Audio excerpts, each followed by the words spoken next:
जय स्वामिनारायण मित्रों। साइंस में चैप्टर नंबर 10 प्रकाश परावर्तन और वक्री भवन एम फर्स्ट लेक्चर में आपणे बेसिक बातों करेली अने प्रकाशना परावर्तन विषय समझेला। प्रकाशना परावर्तनना नियमों पण जोयेला जे तमे तैयार कर्या हशे। तो आज दोस्तों हवे चैप्टरना नवा टॉपिक गोलीय अरीसा पर जईशुं। तो गोलीय अरीसानी माहिती में अंतरगोळ અને બહિર્ગોળ અરીસાની વાત કરીશું અને એ પછીના પેજમાં આવતા બધા જ પદો એટલે કે બધી જ વ્યાખ્યાઓની પણ ચર્ચા આજે આપણે કરીશું। તો હવે આ નવો ટોપિક જોઈએ પહેલાં વાત કરીએ છીએ અરીસા વિશે। પાઠ 2 પાર્ટમાં વહેંચાયેલો છે, પરાવર્તન અને વક્રીભવન। પહેલાં પરાવર્તનની વાત કરીશું। પરાવર્તન અરીસા દ્વારા જ થાય, વક્રીભવન लेंस द्वारा थाय। तो परावर्तन में अरीसानी ज वातो आवशे। तो परावर्तन टॉपिक में अरीसानी बात करिए तो अरीसाना मुख्य 2 प्रकार है, समतल अरीसो और गोलीय अरीसो। समतल अरीसानी चर्चा आगळना पीरियड में करेली है। आज गोलीय अरीसा विषे जोईशुं। गोलीय अरीसा में 2 टाइपना अरीसा होय छे, अंतरगोळ और बहिर्गोळ। गोलीय अरीसा बनावा माटे पोलो गोळो लेवानो आवे छे। पोला गोळा ने एक बाजुएथी कट करी एटले के एनो अमुक भाग कापी, जेम के आपणे आ पार्टने कापी अने अलग करीए तो आवी रचना जोवा मळे छे। हवे एनो एक भाग जे देखाय छे एटले के एक बाजुनी सपाटी एने जो चळकती करवी होय तो पॉलिश करवी पड़े। तो पॉलिश करेली आ जे सपाटी है एने हवे आपणे बोलीशुं परावर्तक सपाटी। परावर्तक सपाटी केम? कारण के हवे ये चळकती सपाटी बनी गई है अने बधा ज किरणों त्यांथी पाछा फेंकाशे एटले के परावर्तित थशे, एटले ए सपाटीने आपणे बोलीशुं परावर्तक सपाटी। तो आवा बधा शब्दों आवे एने आपणे पहला समजता जईए छे। हवे आ जे परावर्तक सपाटी है एनी बीजी बाजू ए रफ सरफेस है, एटले के खरबचड़ी सपाटी है। एवी ज रीते बहिर्गोळ अरीसो बनाववा माटे आ जे गोळाकार भाग है, वक्राकार सपाटी है, एनो जे बहारनो भाग है, बहारनो भाग આપણે અંતરગોળ અરીસામાં અંદરના ભાગને પોલિશ કરી, બહિર્ગોળ અરીસામાં બહારના ભાગને જો પોલિશ કરવામાં આવે એટલે કે ચળકતી સપાટી બનાવવામાં આવે તો હવે એ સપાટી શું બની ગઈ? પરાવર્તક સપાટી બની ગઈ। અને એ સિવાયની બીજી સપાટી એટલે કે આ અંદરની સપાટી એ ખરબચડી બની ગઈ।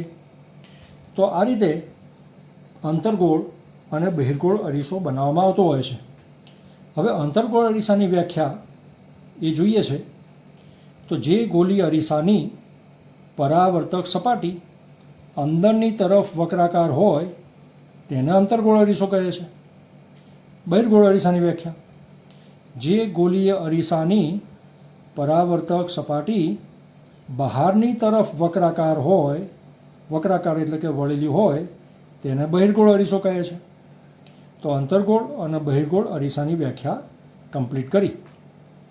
हवे आगळ वधीए छे अने नवो जे टॉपिक है ये जोईए तो गोलीय अरीसाना संदर्भ में आवता पदों।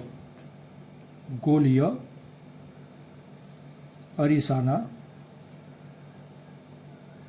संदर्भ में पदों व्याख्यायित करो। तो आ पदों ने व्याख्यायित करता पहला गोलीय अरीसाना जे मुख्य भागों है एने आपणे पहला नामथी समझीए।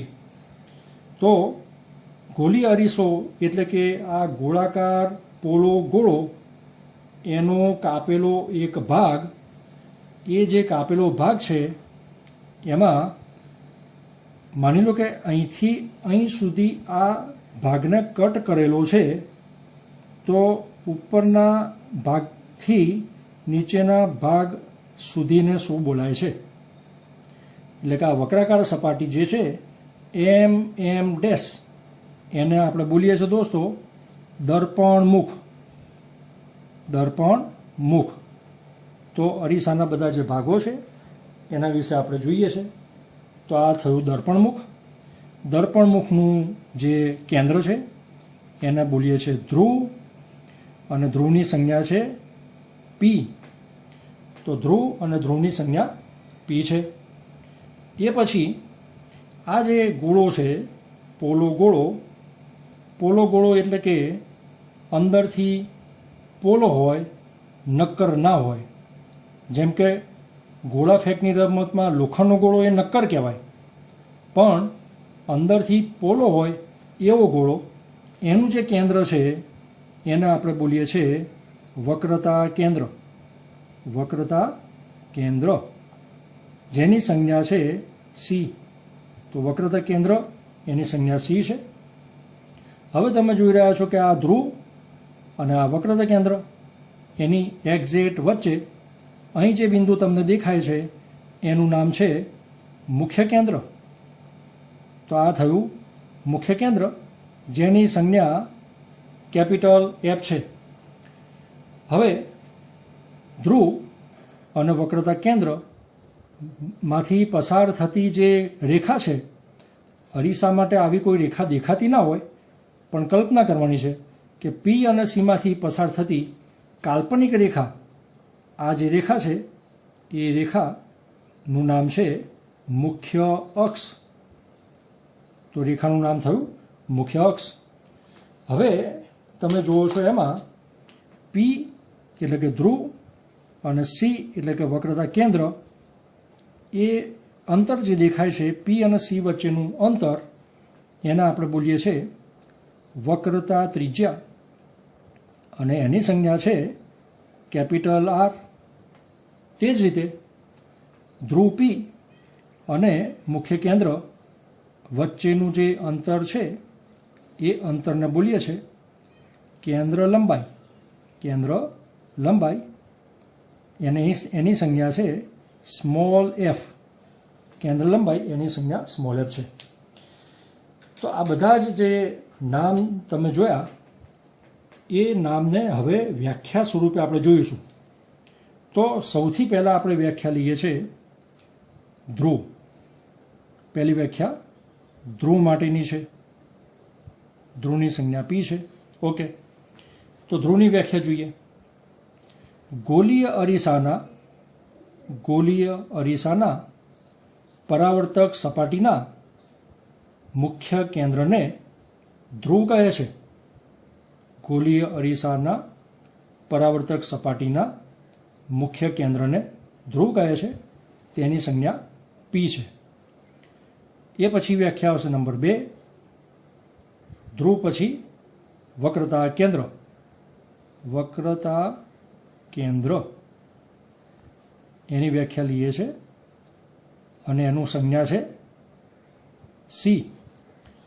વ્યાખ્યા તમે જોડે જોડે સમજતા જશો અત્યારે, અને પછી એને રિવિઝન કરી વારંવાર એને મોઢે કરવાની છે. જરૂર પડે તો લખી જવાની અને મોઢે કરવાની છે. તો વક્રતા કેન્દ્ર. હવે એના માટે વાત કરીએ છીએ.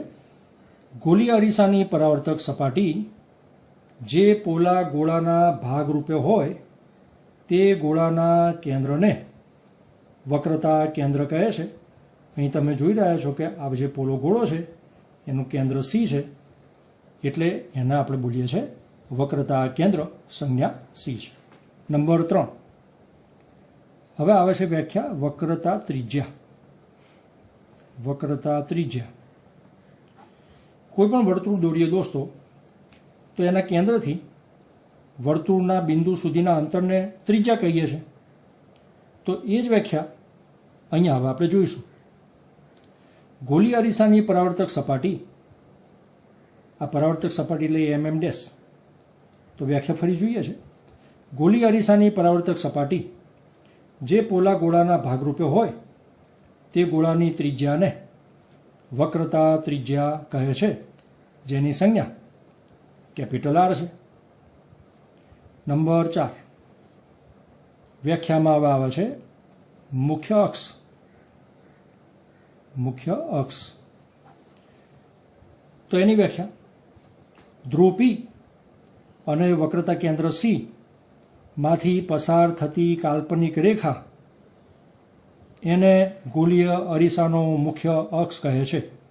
ફરી ધ્રુવ P અને વક્રતા કેન્દ્ર C માંથી પસાર થતી કાલ્પનિક રેખાને ગોળીય અરીસાનો મુખ્ય અક્ષ કહે છે. તો આ થઈ ગઈ વ્યાખ્યા નંબર 4. હવે વ્યાખ્યા એમાં આવે છે નંબર 5. તો નંબર 5 માટે જોઈએ મુખ્ય કેન્દ્ર. મુખ્ય કેન્દ્ર મુખ્ય કેન્દ્ર અહીંયા આકૃતિમાં બતાવેલું છે કેપિટલ F. મુખ્ય કેન્દ્ર માટે બે અલગ અલગ અરીસો એટલે કે અંતર્ગોળ અને બહિર્ગોળ એની અલગ અલગ વ્યાખ્યા જોઈશું. પહેલાં આપણે મુખ્ય કેન્દ્ર એ અંતર્ગોળ અરીસા માટેની વ્યાખ્યા જોઈશું. તો અંતર્ગોળ અરીસાનું મુખ્ય કેન્દ્ર. હવે એ વ્યાખ્યા અંતર્ગોળ અરીસો. અંતર્ગોળ અરીસા માટે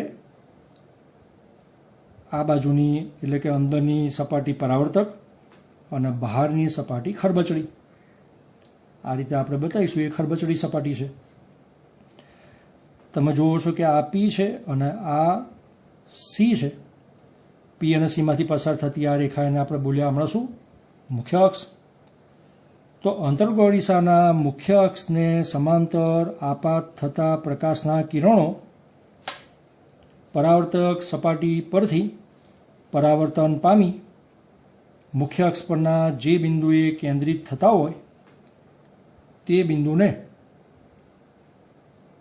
અંતર્ગોળ અરીસાનું મુખ્ય કેન્દ્ર કહે છે, જેની સંજ્ઞા F છે. તો આ થયું અંતર્ગોળ અરીસાની મુખ્ય કેન્દ્રની વ્યાખ્યા. ફરી એકવાર જરા વ્યાખ્યા બોલીશું. અંતર્ગોળ અરીસાની મુખ્ય અક્ષને સમાંતર આપાત થતા કિરણો પરાવર્તક સપાટી પરથી પરાવર્તન પામી મુખ્ય અક્ષ પરના જે બિંદુએ કેન્દ્રિત થતા હોય તે બિંદુને અંતર્ગોળ અરીસાનું મુખ્ય કેન્દ્ર કહે છે, જેની સંજ્ઞા કેપિટલ F છે. હવે આગળ વધીએ છીએ બહિર્ગોળ અરીસાનું મુખ્ય કેન્દ્ર. તો હવે આ વ્યાખ્યા જોઈએ આપણે. પહેલાં આકૃતિ જોઈ લો. બહિર્ગોળ અરીસો એમાં બહારની સપાટી વક્રાકાર એટલે કે પરાવર્તક હોય અને અંદરની સપાટી ખરબચડી હોય. આકૃતિમાં જોઈએ તો આ મુખ્ય આ ધ્રુવ, આ છે વક્રતા કેન્દ્ર અને આ છે મુખ્ય અક્ષ. મુખ્ય અક્ષ પરથી સમાંતર મુખ્ય અક્ષને સમાંતર પ્રકાશના કિરણો એ બહિર્ગોળ અરીસાની પરાવર્તક સપાટી પર આપાત થાય ત્યારે પરાવર્તન પામે છે અને એ પરાવર્તન પામી અને આકૃતિમાં પહેલાં આપણે આ રીતે બતાવીશું કે આ કિરણ પાછા આ રીતે પરાવર્તિત થાય છે. પરાવર્તક સપાટીને અથડાઈ અને અહીંથી આ રીતે પાછા પરાવર્તિત થાય છે. તો પરાવર્તિત સપાટી પરથી પાછા જે ફરતા પ્રકાશના કિરણો છે એના અરીસાની વક્રતા કેન્દ્ર C તરફ પાછળની તરફ જો લંબાવવામાં આવે તો એક બિંદુ અહીંયા બતાવીએ છે F કે જે મુખ્ય કેન્દ્ર છે બહિર્ગોળ અરીસાનું. તો હવે આપણે બોલીશું વ્યાખ્યા કે બહિર્ગોળ અરીસાની પરાવર્તક સપાટી પર મુખ્ય અક્ષને સમાંતર આપાત થતા કિરણો જે બિંદુએથી વિકેન્દ્રિત થતા હોય એટલે કે પાછા ફરતા હોય, જે બિંદુએથી વિકેન્દ્રિત થતા હોય તેવો ભાસ થાય તે બિંદુને બહિર્ગોળ અરીસાનું મુખ્ય કેન્દ્ર કહે છે? તો આ રીતે મુખ્ય કેન્દ્રમાં દોસ્તો અંતર્ગોળ અને બહિર્ગોળ અરીસાના અલગ અલગ વ્યાખ્યા થશે. હવે વ્યાખ્યા આવે છે નંબર 6. તો કેટલી વ્યાખ્યા આપણે જોઈ ગયા? ધ્રુવ, વક્રતા કેન્દ્ર, વક્રતા ત્રિજ્યા, મુખ્ય અક્ષ અને મુખ્ય કેન્દ્ર. હવે આવે છે કેન્દ્ર લંબાઈ. હવે આકૃતિમાં જુઓ તમે, કેન્દ્ર લંબાઈ પી અને એફ વચ્ચેનું અંતર, એને આપણે બોલીએ છીએ કેન્દ્ર લંબાઈ. તો વ્યાખ્યા નંબર 6, કેન્દ્ર લંબાઈ. ગોલીય અરીસાના ધ્રુવ પી અને મુખ્ય કેન્દ્ર એફ વચ્ચેના અંતરને ગોલીય અરીસાની કેન્દ્ર લંબાઈ કહે છે, જેની સંજ્ઞા સ્મોલ એફ છે. તો આ નંબર 6 કેન્દ્ર લંબાઈની વ્યાખ્યા થઈ. અને લાસ્ટ વ્યાખ્યા છે નંબર 7, દર્પણમુખ. દર્પણમુખની વ્યાખ્યા: ગોલીય અરીસાની પરાવર્તક સપાટી એમ ડેશ એ પરાવર્તક સપાટી છે. તો ગોલીય અરીસાની પરાવર્તક સપાટીના વ્યાસને દર્પણમુખ કહે છે. દર્પણમુખ એમ ડેશ વડે દર્શાવાય છે. વ્યાખ્યા કમ્પ્લીટ થઈ ગઈ દોસ્તો. આ બધી જ વ્યાખ્યાઓ તમારે તૈયાર કરવાની છે. અને આટલું સમજ્યા પછી લાસ્ટ ટોપિક હવે જોઈએ છે, એ છે વક્રતા ત્રિજ્યા કેપિટલ આર અને કેન્દ્ર લંબાઈ સ્મોલ એફ વચ્ચેનો સંબંધ. હવે તમે જુઓ કે પી અને સીની વચ્ચે મુખ્ય કેન્દ્ર એફ છે અને એક્ઝેક્ટ એ વચ્ચેનું બિંદુ છે, એટલે કે મધ્ય બિંદુ છે. એનો મતલબ એમ થાય કે વક્રતા ત્રિજ્યા એ કેન્દ્ર લંબાઈ કરતાં બમણી છે. એટલે કે R is equal to 2f. વક્રતા ત્રિજ્યા કેન્દ્ર લંબાઈ કરતાં બમણી છે, ડબલ છે. એટલે હું તમને એમ બોલું કે કેન્દ્ર લંબાઈ 3 સેન્ટીમીટર, તો વક્રતા ત્રિજ્યા 6 સેન્ટીમીટર થાય. હવે આમ પણ લખી શકાય કે કેન્દ્ર લંબાઈ એફ એ વક્રતા ત્રિજ્યા આર કરતાં અડધું મૂલ્ય ધરાવે છે. એટલે કે F is equal two r/2. આનો મતલબ એવો થયો દોસ્તો કે મુખ્ય કેન્દ્ર એ ધ્રુવ અને વક્રતા કેન્દ્ર વચ્ચેનું મધ્ય બિંદુ છે. મુખ્ય કેન્દ્ર એ ધ્રુવ અને વક્રતા કેન્દ્ર વચ્ચેનું મધ્ય બિંદુ થયું. તો આટલું આપણે સમજ્યા આજે. અને આજે આપણે આ પીરિયડમાં અહીં સુધી રાખીએ છીએ. નેક્સ્ટ પીરિયડમાં હવે ગોલીય અરીસા માટે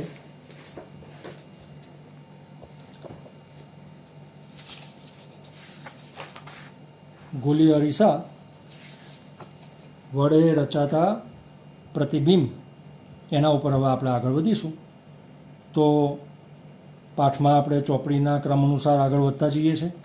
તો આજે બધી જ વ્યાખ્યાઓ આપણે જોઈ. તો આ વ્યાખ્યાઓ તમે ખાસ તૈયાર કરી લેજો. તો આજે અહીં સુધી રાખીએ છીએ. દરેકને જય સ્વામિનારાયણ.